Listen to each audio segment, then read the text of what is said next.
Okay, it is about that time, folks. So today we have Robin Dommisse, Research Scientist Associate at the Bureau of Economic Geology. He holds degrees in petroleum engineering from the University of Texas at Austin and degree in geology from the University of Amsterdam.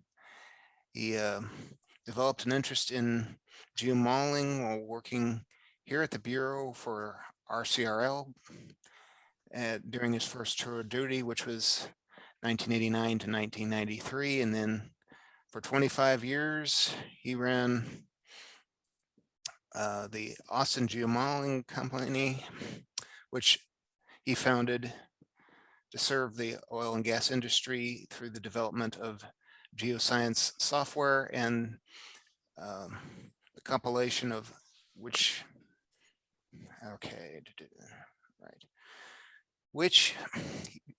he basically created 40 integrated 3D reservoir characterization studies for a range of major independent and national oil companies.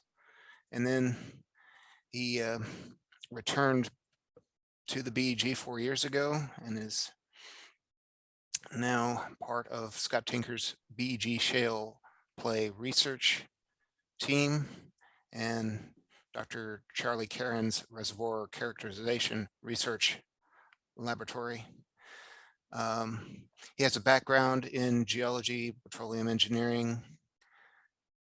His areas of expertise include integrated 3D geomodeler, modeling, seismic interpretation, reservoir simulation, hydrocarbon resources assessment, petrophysics and sequence stratigraphy, well log interpretation as well.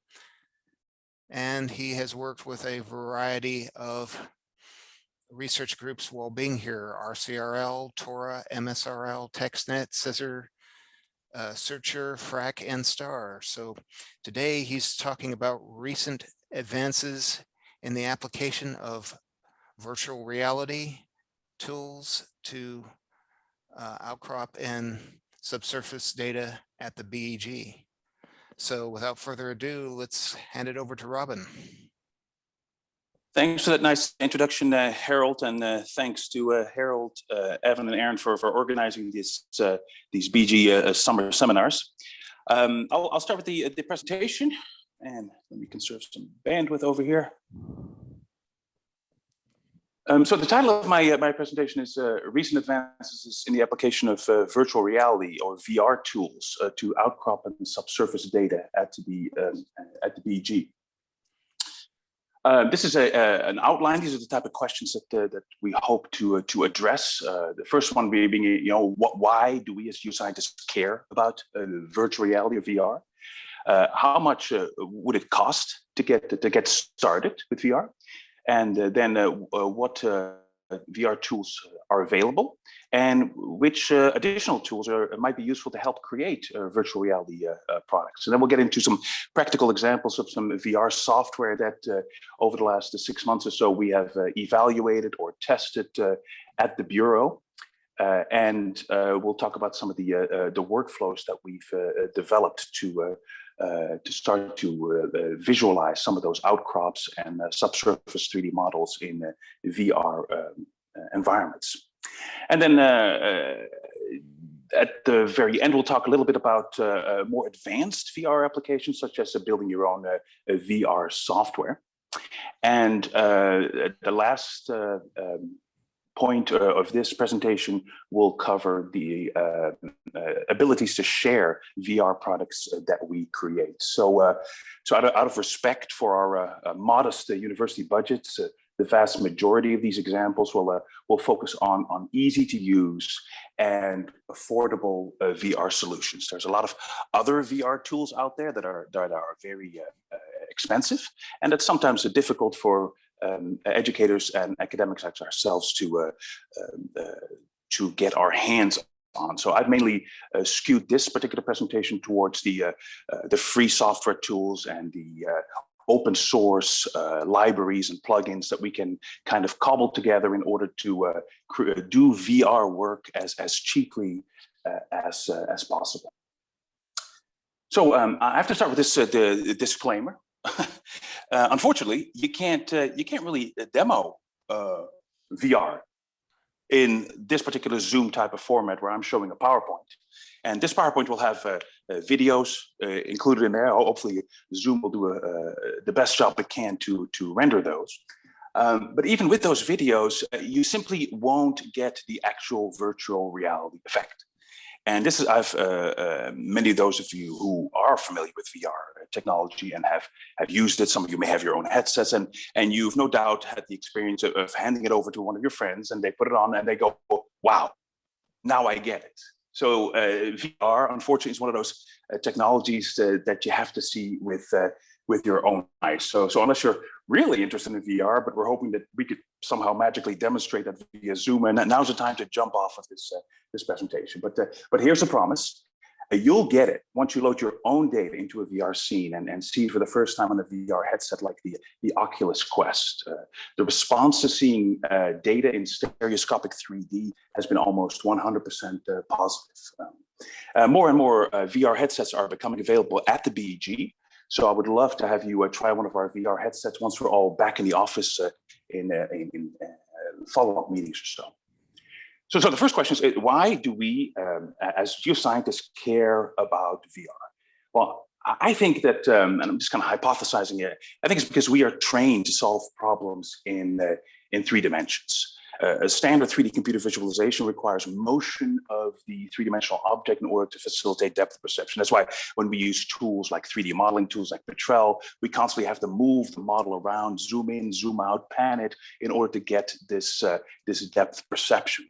But 3-dimensional virtual reality headsets remove the need for this step by providing the same image that our eyes perceives in the real world, a stereoscopic view with different images for the left and the right eye.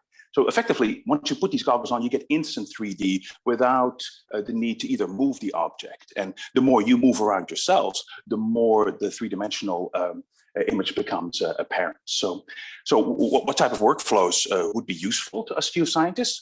Well, I've mainly focused in this presentation on outcrop field trips, 3D subsurface model reviews, as well as core description sessions. And I've shown 3 picture examples of the outcrop. Now is a good time to turn on my little laser pointer. So this is an example of a LIDAR outcrop. And this is an example of a 3-dimensional model. It's a carbonate fan in the Delaware Basin that we've modeled in Petrel. And this is an example of a core description session. Maybe now's a good time to remind everyone that at the GeoGulf, Tody Larson is collaborating with one of the VR companies to put together a 3D VR-enabled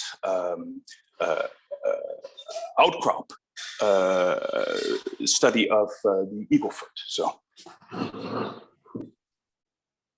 great. So how do we really perceive depth, right? Humans use a lot of visual cues to construct 3D environments from the 2D images that our eyes record. This particular image here shows monocular cues, about 6 of them that are considered to be used for depth perception in human vision. Computers are going to have to master all of these techniques in order to match the depth perception processing power of humans. And of course, our machine learning experts are on the case. As you can imagine, this is from a particular paper where they analyze a typical 2-dimensional image and see how you can train computers to use linear perspective and texture gradients and lights and shades in order to figure out how this gets translated into a 3-dimensional image.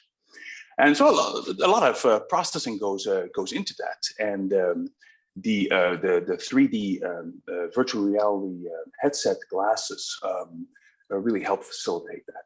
So before we get into all this stuff, of course, I have to throw up a typical so what slide, what's new in VR? Hasn't it been around forever? And the answer is yes, it has been. The first VR headset was developed in 1961 by 2 Philco Corporation engineers. They had the first head-mounted display. It had 2 video screens and it had a magnetic tracking device. And it was the first motion tracking device ever created.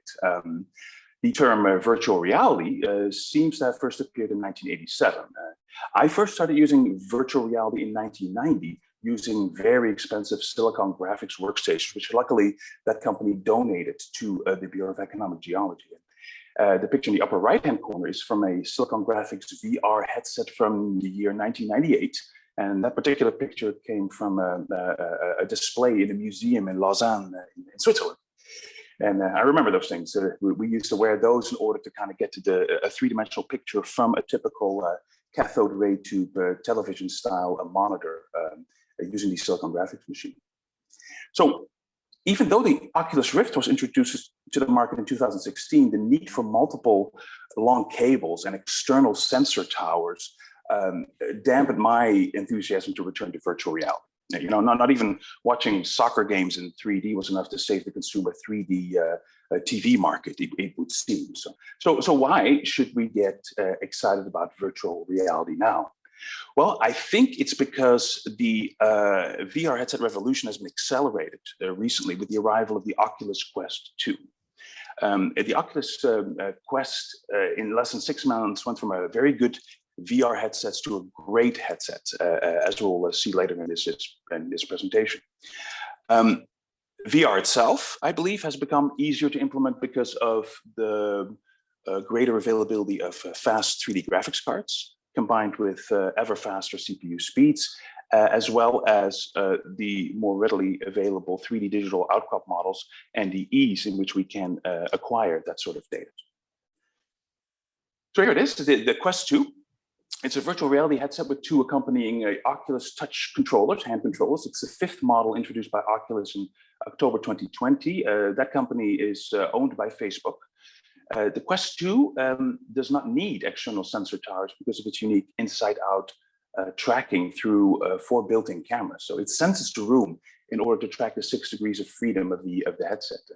As a wireless VR headset, it relies on a Qualcomm Snapdragon XR2 chip to handle computing and graphics duties. And some of those chips are also used in smartphones that are being manufactured by Sony, Motorola, and companies like Asus. And many journalists actually have speculated that Facebook sells the Quest 2 at a loss. As you can see from the slide, that most recently they announced that 128 gigabyte memory version of the Quest 2 now sells for $300 at your local Best Buy.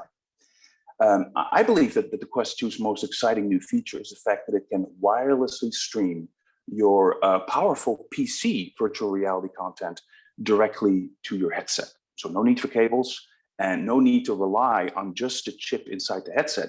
You can take your powerful PC, and as compared to the headset, of course, your PC with a graphics card will always be more powerful. And you can stream that content now wirelessly to your headset, as long as you have what most of us have in our houses, a 5 gigahertz wireless streaming option. So this gives you lots of room to roam around without having to deal with long USB cables. And for geologists, this is brilliant. So this is the goal for geoscientists who like to study outcrops and who want to use VR. This example is from a VR application called a VRGS, which we'll cover in a little bit more detail later.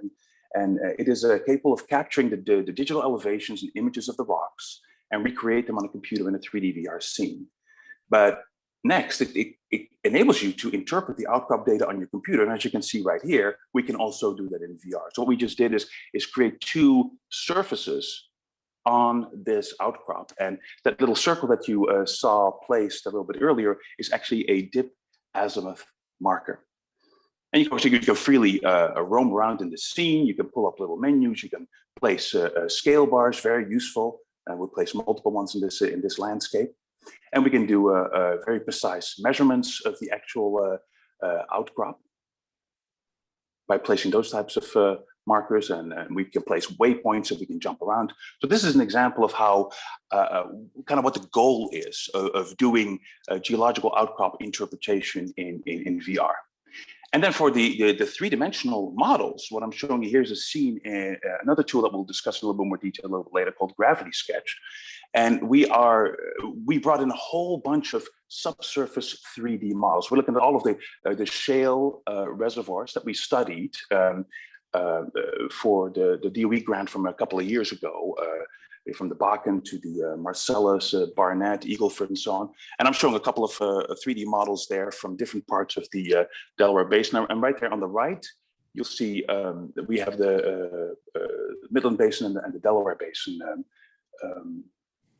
3D models. So what can you do in this is gravity sketching? Well, you can effectively grab a model, look what you see with that little transparent bubble that is on your right-hand side. You can grab it, and then you can resize it, just as you do like on your smartphone.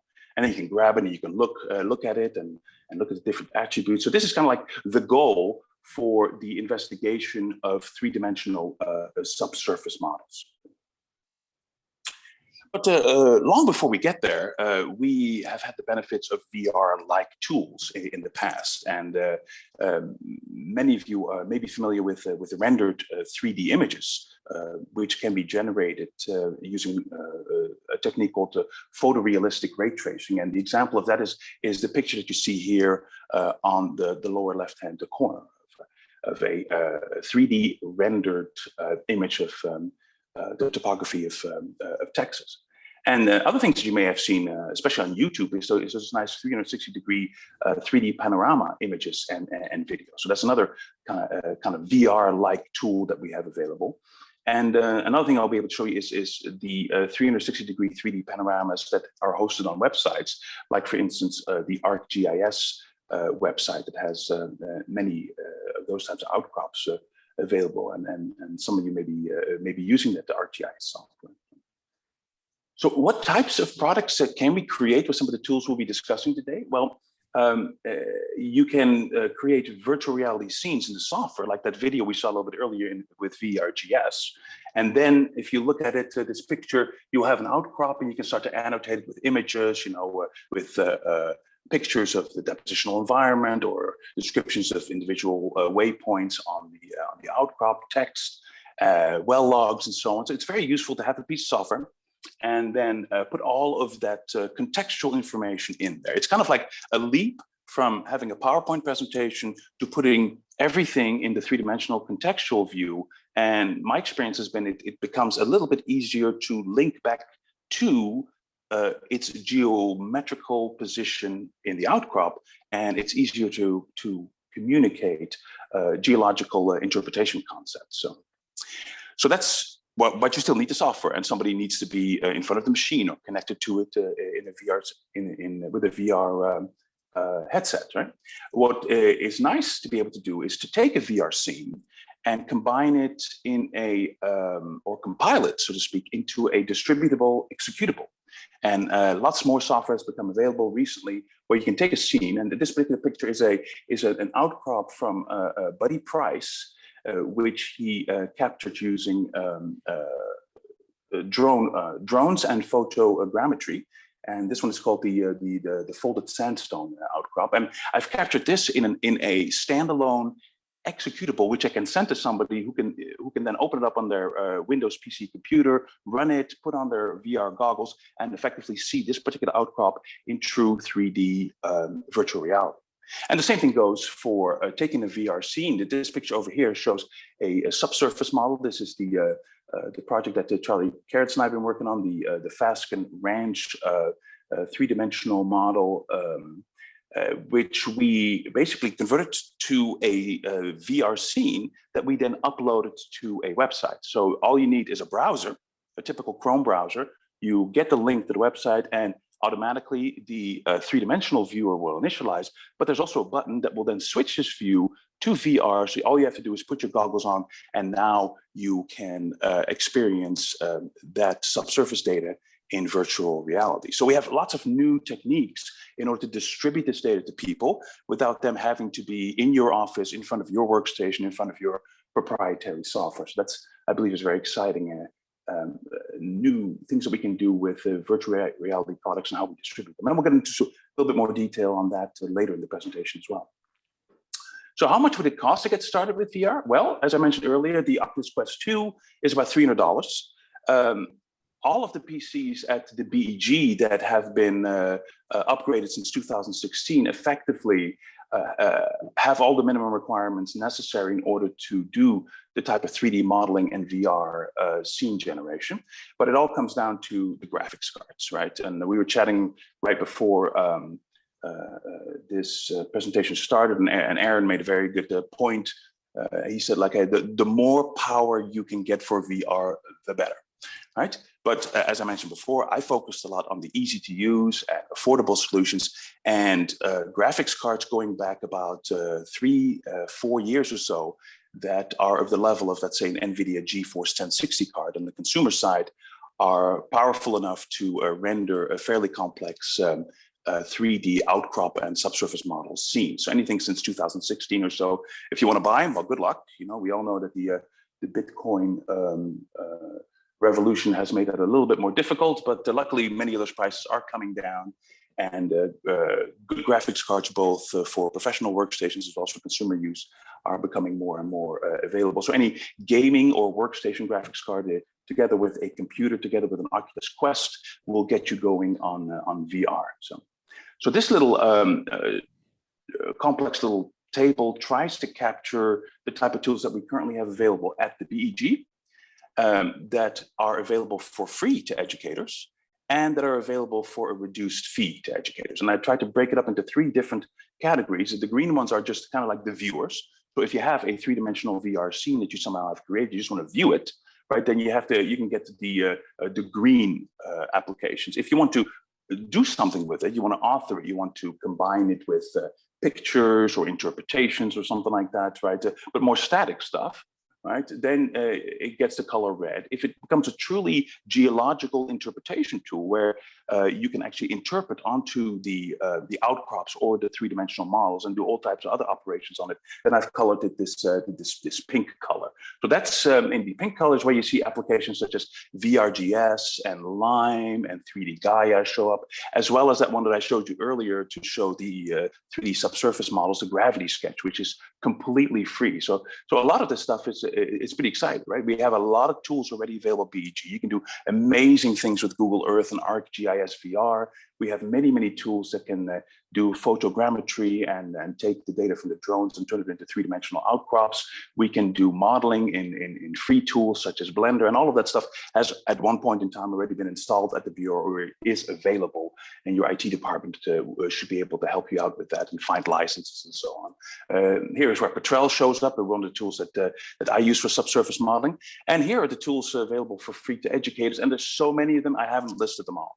There are dozens upon dozens of VR tools that are initially free and that you can upgrade later on.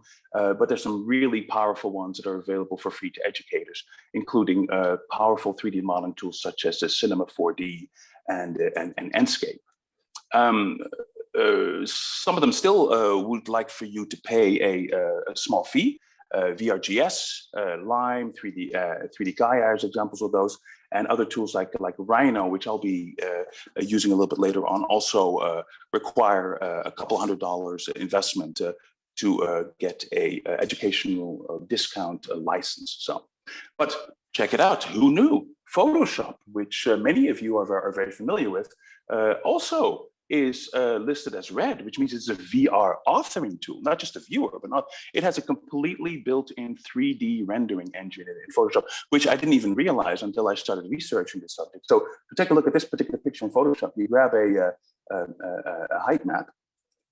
So I'm furiously clicking on this button. Maybe I'll try it over here, see what happens. Oh, I know why, because I'm in the, here we go. Turn off my laser pointer and hit the play button. Check it out. That's Photoshop right there. You grab a height map and drag it up, and immediately it gets converted to a 3-dimensional topographic horizon, which can then even be rendered in Photoshop. So a lot more tools available than you might have imagined, and many of them for free.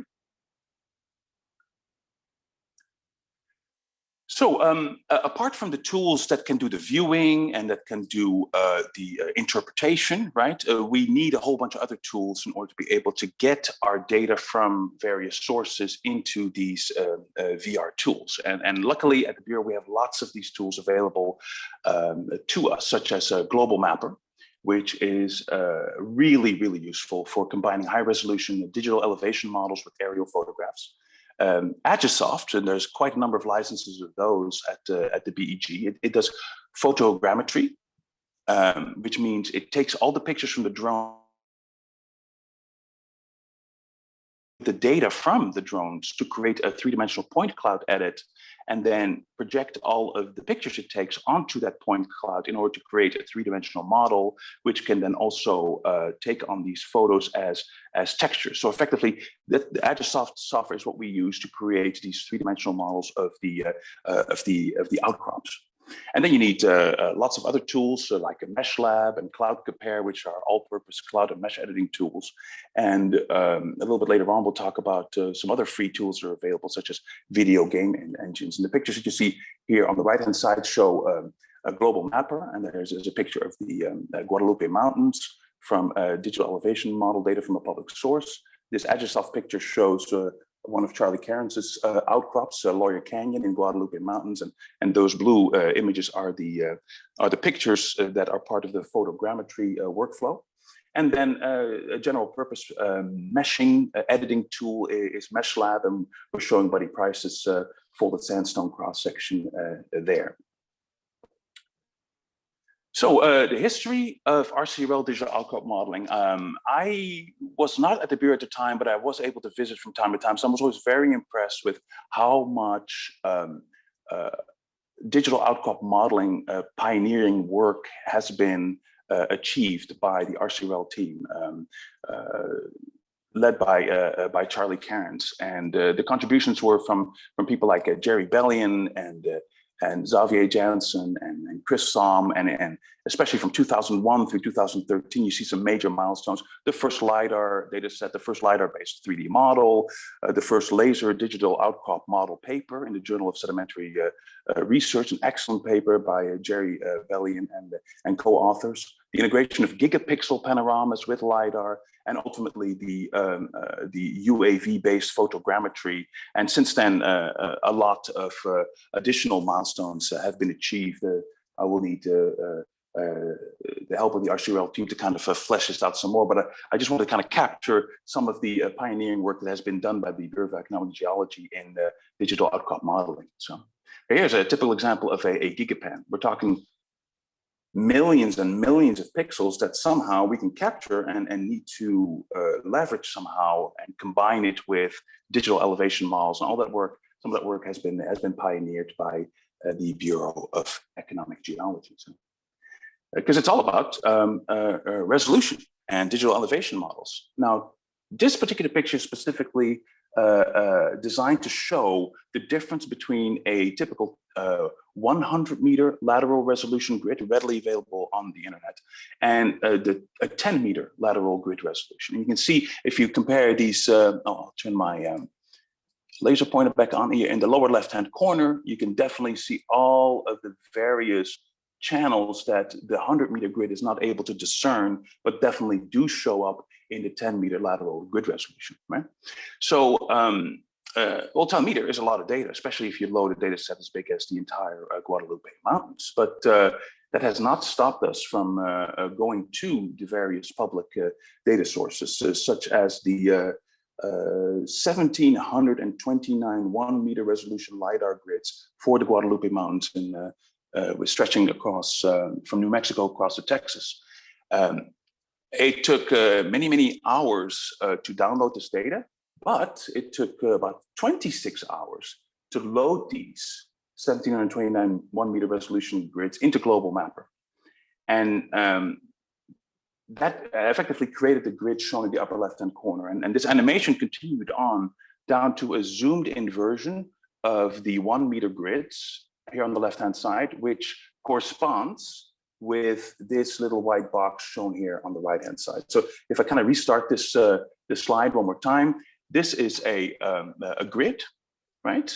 all 1,700 grids at 1 meter loaded into Global Mapper. Then we broke it up into 10 by 10 patches in order to bring it into tools like Petrel, because they can't handle, Petrel cannot handle this much data.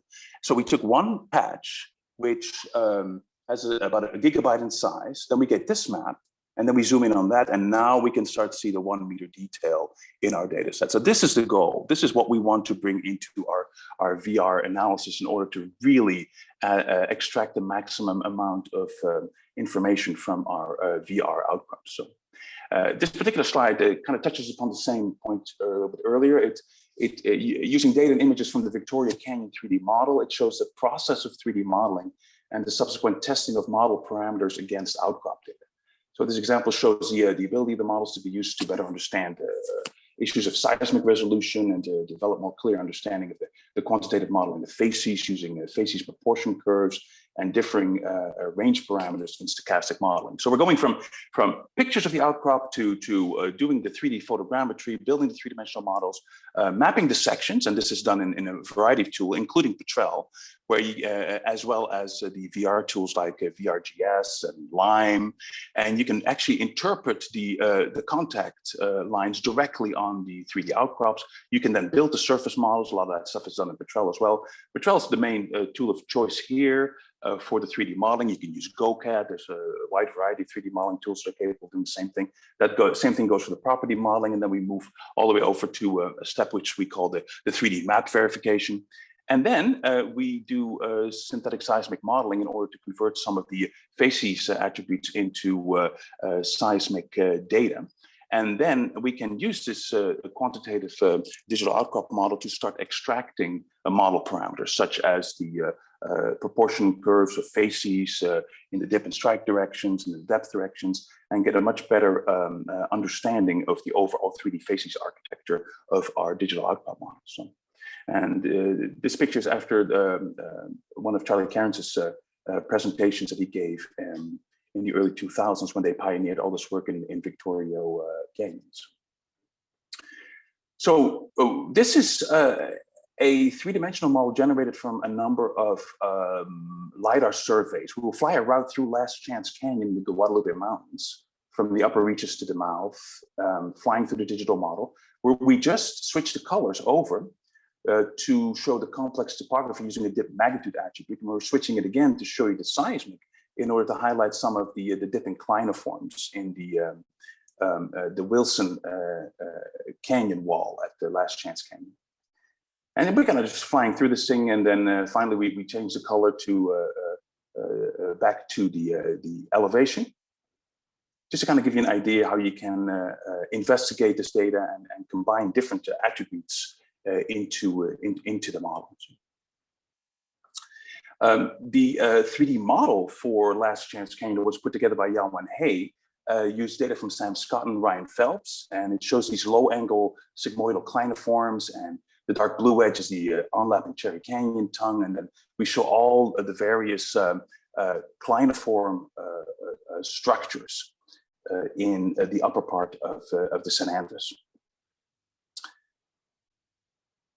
So this video went a little bit quick, but you should be able to get the idea, especially if we switch over to a fence diagram. You see the complexity of the along strike variability, as well as the up dip and down dip transitions. This is the 3D facies architecture, and yellow shows the sands, the other colors were the carbonates. And then we switch back to our modeled seismic data. So this is the type of work that we'd like to investigate in VR environment to help facilitate our interpretation and to help communicate the complexity of these three-dimensional outcrop models. So here are the tools that we're about to show you some more detailed examples of. We start with Google Earth, ArcGIS, Gravity Sketch, the VRGS tool, and then we're showing the 3D Gaia tool, the Lime tool from Norway, and finally the Rhino tool in combination with Enscape. So let's take a look at those in more detail. This video was generated by Charlie Cairns for the SCPM Mountjoy conference in Banff, Canada next week.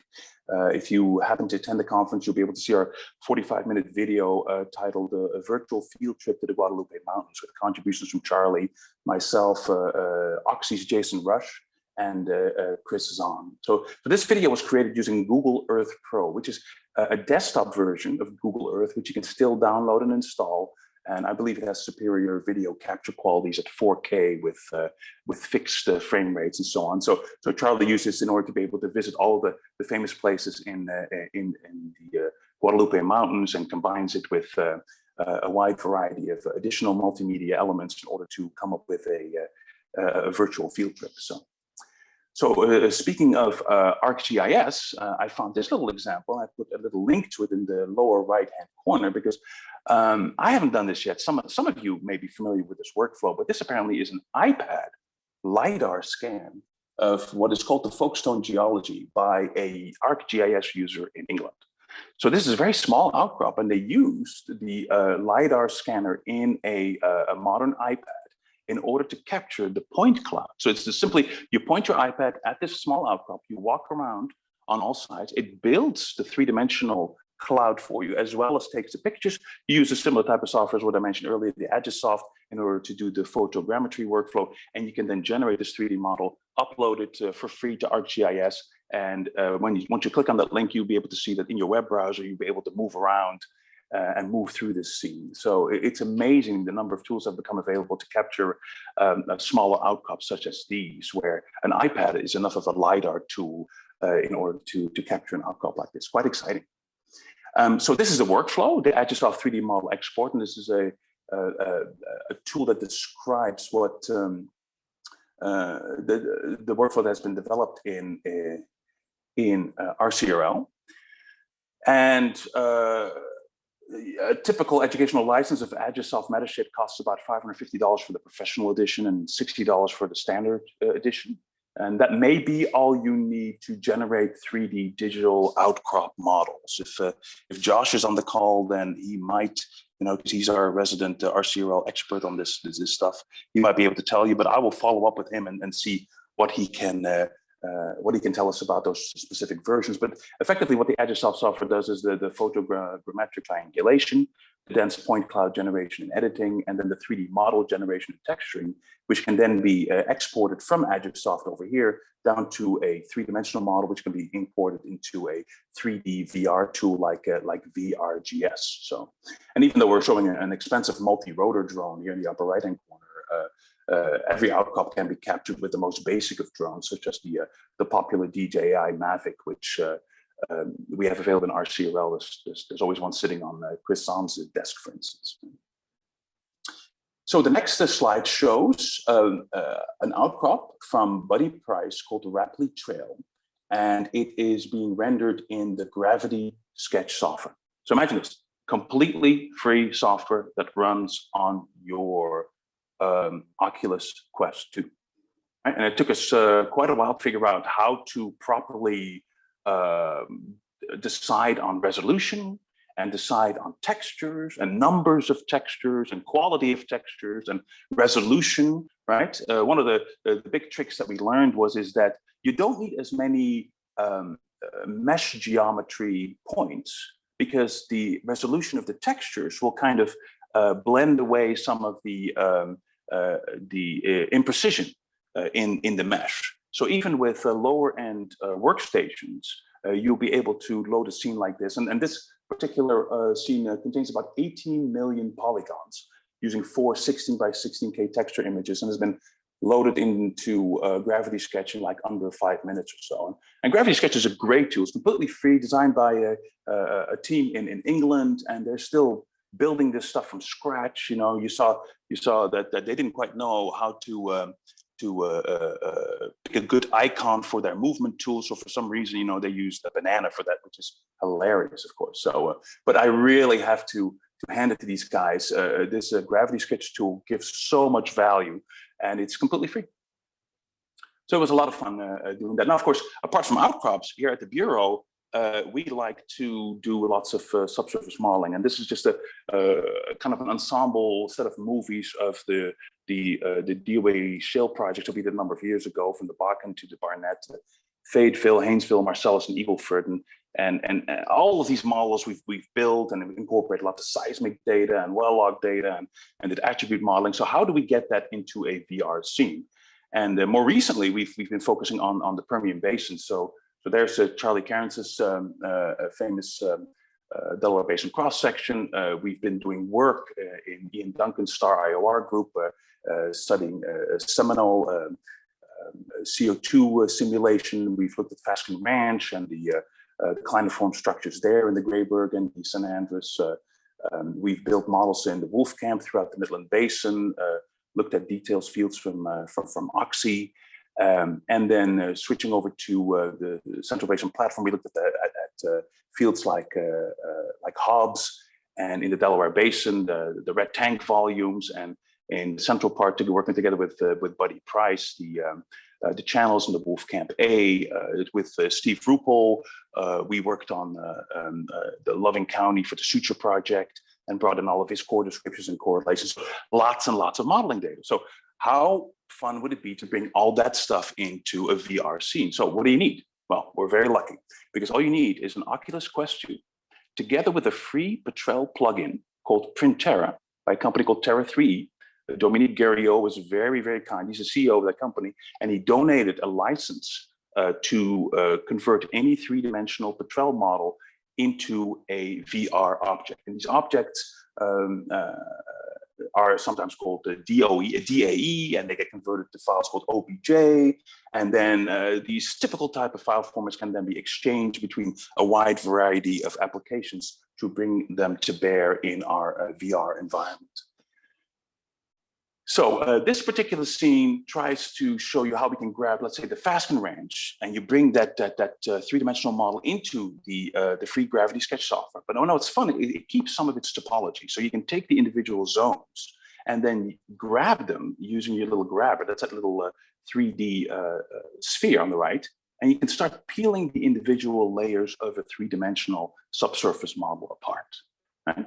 And this is something I've been dreaming to do for years. But it's really very difficult to do in a typical 3D modeling application because they just want to kind of keep everything in the proper georeference space, right? So it's not so easy to do. In VR, it becomes very, very simple. So now I'm just clicking the undo button a number of times, and that's how it's possible for me to kind of grab the model and change the size of it back and place it back where it belongs on the eastern shelf of the Central Basin platform. So what we're looking at is the entire Permian Basin and some of the three-dimensional models that we've built in the RCRL group. So on the right, you're looking at the Midland Basin, mainly the Leonardian through the Wolfcampian. And here we're showing the Bone Spring down to the base of the Wolfcamp for the Delaware Basin. It's a 3D faulted model. And you can kind of just grab the thing and zoom in and zoom out and look at it. And yeah, what's the point I'm trying to make over here at this stage, right? Well, it is very strange, but as soon as you put all of these models I've looked at for years in some cases in 3D VR, it's almost as if different parts of your brain get activated, right? I see things in these models that for some reason I never was able to catch somehow, looking at my flat computer screen and furiously rotating these models around. I don't know what it is, but I'm sure some neurologists will be able to explain it to me someday, but it's just, it seems that we as geoscientists are so attuned to thinking and analyzing in 3D that once we use a tool like virtual reality, it really enables us to dedicate more of our processing power to analyzing the data as opposed to manipulating it for the purpose of trying to understand it. It becomes almost instantly interpretable.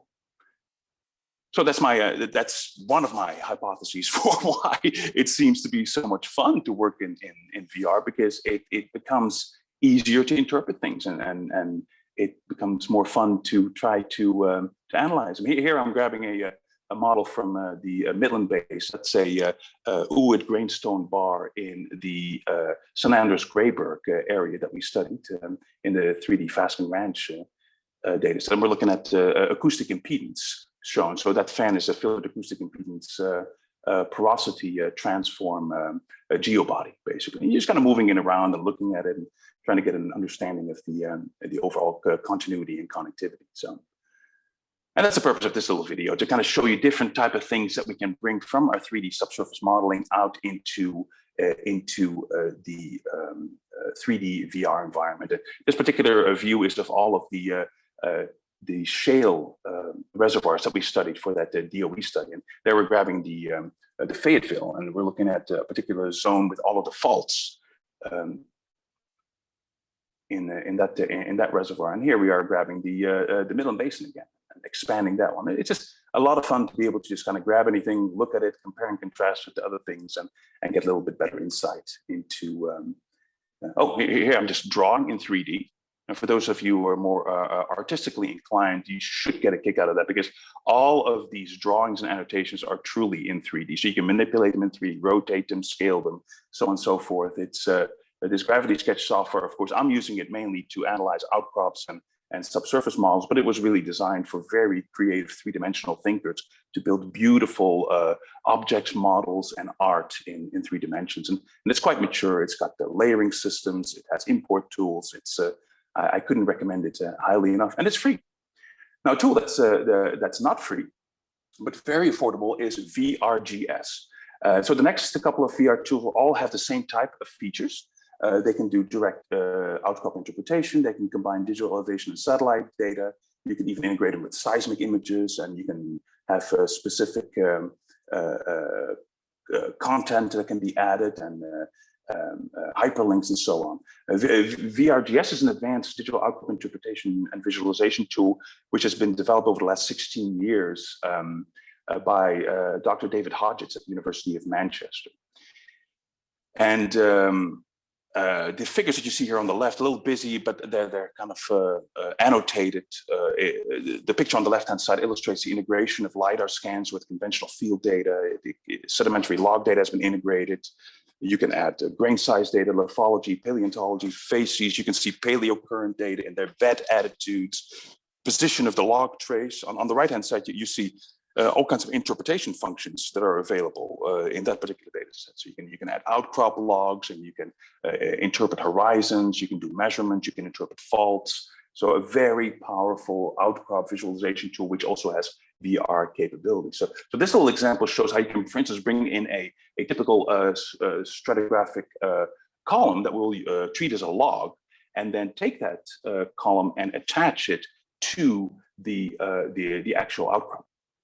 Right, so we use it as a texture, and then we project the texture onto the outcrop, and you can see once we zoom in a little bit how it follows the actual contours and the shape of the three-dimensional outcrop elevation data. So very useful annotation techniques available in VR. So, and interpretation, very important. So we've got a three-dimensional outcrop right here. We can do fault interpretation, as is shown here in VRGS. And the faults are not just like drawn as lines, right? It immediately gets turned into kind of like representations of three-dimensional surfaces, which I find particularly useful. So, and you can see the control points that we've generated for this fault, right? We can also do a facies painting, very useful feature directly on the outcrop. We can do ortho projection interpretation, which is really nice because you can take the two-dimensional information that you interpret from the outcrop and turn it into 3D. And all of this can be done directly in VR or in 3D. Right? So we do multiple of these orthophotography things, link them all together, and then do actual surface modeling to do much more refined and coherent outcrop interpretation. Here's the example of how you were to do the exact same thing in VR. You know, here's a typical VR hand and the wand, and we're pointing at the outcrop and we're tracing particular zones. And we're doing this at a distance. So you don't have to walk up the outcrop. You can kind of do things at a distance, which is a real good mark of VR tools. And it's one of those things that not all the VR tools actually do. So this is the 3D Gaia software that we evaluated earlier this summer. We always test VR software with Charlie Cairns' Laurier Canyon outcrop in the Guadalupe Mountains because it contains over 30 million polygons. And it does a pretty good job of stress testing the VR applications. 3D Gaia is a little bitchy on the video capture, and it uses this Google Earth-like tunnel vision designed to help VR dizziness. You know, that helps for some people. But it is capable of capturing the important details in the outcrop stratigraphy when zooming in, and you can then start to use all the other features of the 3D Gaia tool. I believe 3D Gaia does a little bit better with smaller outcrop models. It has a very nice selection interface, which is what you're looking at right now. It leverages Bing Maps for 3D topography and satellite imagery. You can go anywhere in the world, select an outcrop area for viewing in VR, similar to how Google Earth operates. So you can place and view 360-degree panorama views from within 3D Gaia's VR environment. Right, so you can and continue to interpret in that, which is quite unique. Right, I don't know if you saw that in the lower right-hand corner, and you can interpret in this VR environment, and you can even interpret on seismic images that you bring in. I think that 3D Gaia's competitive advantage lies in its remote multi-user collaboration. Outcrop instructors can literally send groups of students, all participating in the same scene, off to separate sections to interpret the outcrop. And after a while, bring everyone back together and group and combine the outcrop interpretations. So this tool is strongly funded by large oil corporations who basically during the COVID times were not able to send their people out to the field, and they really focused on the collaboration. So you can bring a certain number of people into the scene. They can all look at different parts of the outcrop. The instructor can point them in different directions, can bring them back together. It would be an ideal use for education. We haven't quite gotten around to testing it on campus because of various reasons, but at some point I could easily see a tool like this show up in our education curriculum. This example is from 3D Gaia as well. And it is probably going to be similar to the work that Tony Larson is going to show at the GeoGolf later this year. It is a collaborative core interpretation thing. So everybody will have VR headsets on. They're all looking at the same scene. An instructor leads them to the core. They can either break off and interpret different parts of the core by themselves, bring all those interpretations back together. But that's another very useful application of VR-enabled workflows. This next tool is called Lime. It was developed by the Virtual Outcrop Geology Group, VOG, which is associated with NORSE's Norwegian Research Center in Bergen, Norway. And what we're looking at here is a typical outcrop where we can focus on texture blending inside the tool, as well as attribute blending. So here we're looking at the dip magnitude, and we can kind of combine that with the overall satellite imagery to compare and contrast some really powerful tools in this Lime software. And here we're showing how a long outcrop has been georeferenced to any sort of map that you might have available. And it's amazing. Lime is available to academics for $60 per year, right? So a wonderful tool for us to leverage. But this is my personal favorite. This is Rhino plus Enscape. So why did this become my favorite? Well, if you look at the left-hand side, you see, and some of you may recognize it, it's complete three-dimensional CAD interface, typical CAD interface. You know, you got your top view, you got your perspective view, you have side views and so on and so forth, right? And it looks like a CAD tool. Well, that's a little overwhelming for us geoscientists to deal with, right? We like more fit-for-purpose tools. But the real advantage for us using this tool is because there's a completely free, top-of-the-line, German-designed and implemented 3D rendering engine called Enscape, which is completely free. And this tool is amazing. Not only did it generate the picture in the upper right-hand corner, which is a fully rendered, shaded image of the outcrop. This is again Buddy Price's folded sandstone outcrop. In the lower right-hand corner, I'm doing the same thing, but I'm actually showing it a three-dimensional subsurface model.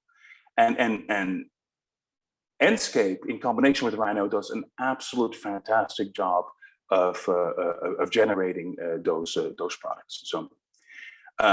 So that brings us to, so this is the overview of the various applications. There's many, many more applications out there, but I just wanted to focus on the ones that are the most affordable and the easiest to use. So the reason why I so enthusiastically ended on the Rhino and Enscape, because this was by, in my opinion, one of the easiest ways to generate publication level quality three-dimensional digital outcrops that can be shared with colleagues and sponsors and so on. So that's why I'm so excited about it. And the Enscape tool is completely free. So the next question is, could you, and I'm watching the time right here, could you develop your own VR software application, right? For those of us who love easy to use tools, but we know we can program and we know we can really hack stuff together, right? Well, okay. Well, for those of you, the Python programmers amongst us, and there's many at the Bureau, absolutely.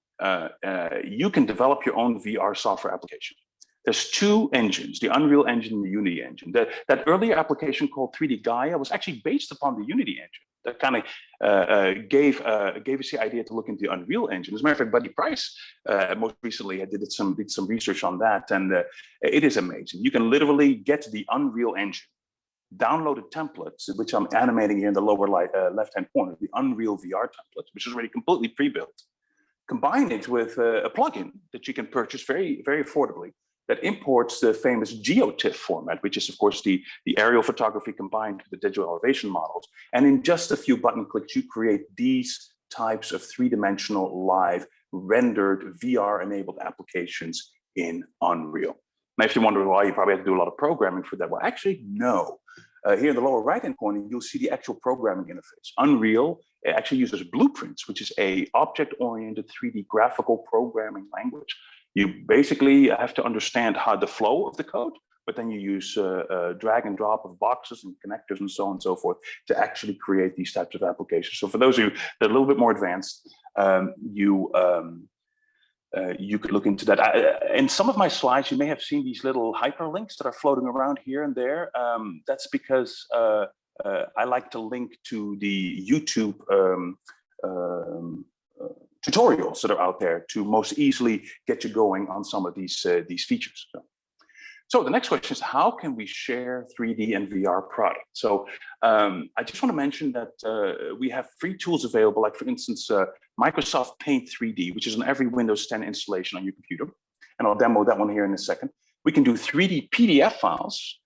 We can drag and drop 3D models for interactivity directly into Word and PowerPoint. So this picture over here is a three-dimensional model dropped directly into Microsoft Word.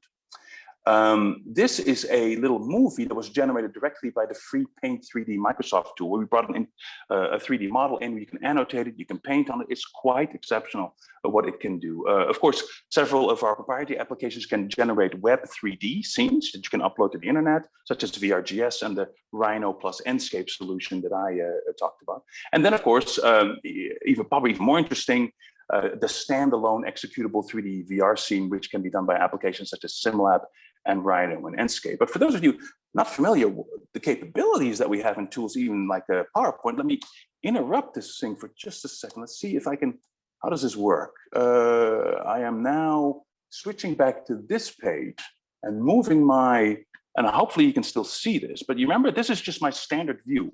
Look what happens if I click on this little image right there. That is a three-dimensional model.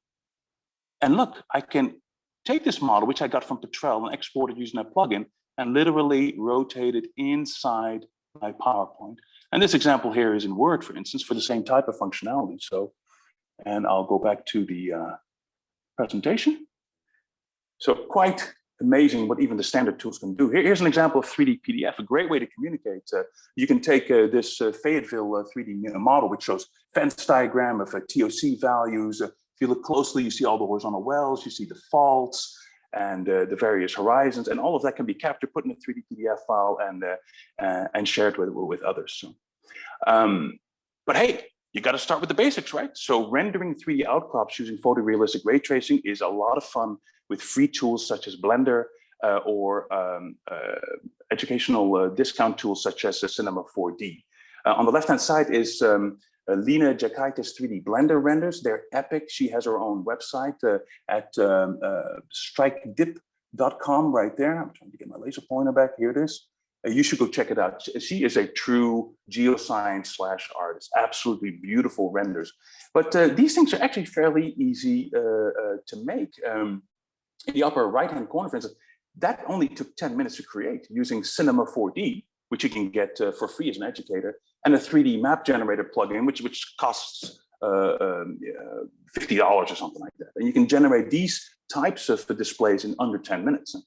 One of my frequent 3D modeling collaborators is Bethany Rysek, and this is her master's field study area. This is the Chisos Mountains and the Cuesta Carlots, and here is the Sierra del Carmen. And she basically brought all that stuff into Blender and rendered it. So, and some of you may have seen the famous 3D rendered geological map of Texas. Lorena Muscardelli has a beautiful full-size version of this map in our office, for instance. And it was all done using the same technique. You bring it into these tools, you use the photorealistic ray tracing techniques to add the depth to it, and they become beautifully rendered images. So, but my favorite is Rhino and Enscape. And I'm checking to see where I am. It can do these outputs. Okay, sorry guys, yeah, I'm watching my time. I realize I'm going over, my apologies. Thank goodness, I'm at the end of my presentation, which leaves me to kind of show you what the Rhino and Enscape output can do. And this is the particular interface. And what I can also do is go back to my background over here real quick. And for those of you that are still here, show you how easy it is to use this particular application. I'm literally now just double clicking, zooming out. I am moving my perspective. Another button moves the entire scene. This is a particular scene over here. I can then change the time of day in real time, doing all kinds of sun studies, right? So here we go. Now the shadows are going in a completely different direction. And this particular outcrop can now be rendered both as a 360-degree panorama. It can be hosted on the web, and it can be exported as an individual standalone tool. So you can take your outcrop data as well as your 3D model data, fully annotated with images, pictures, even videos, and you can share with your collaborators. And that kind of brings me to the end of my presentation. I'm sorry I ran a little bit long, but thank you so much for your attention.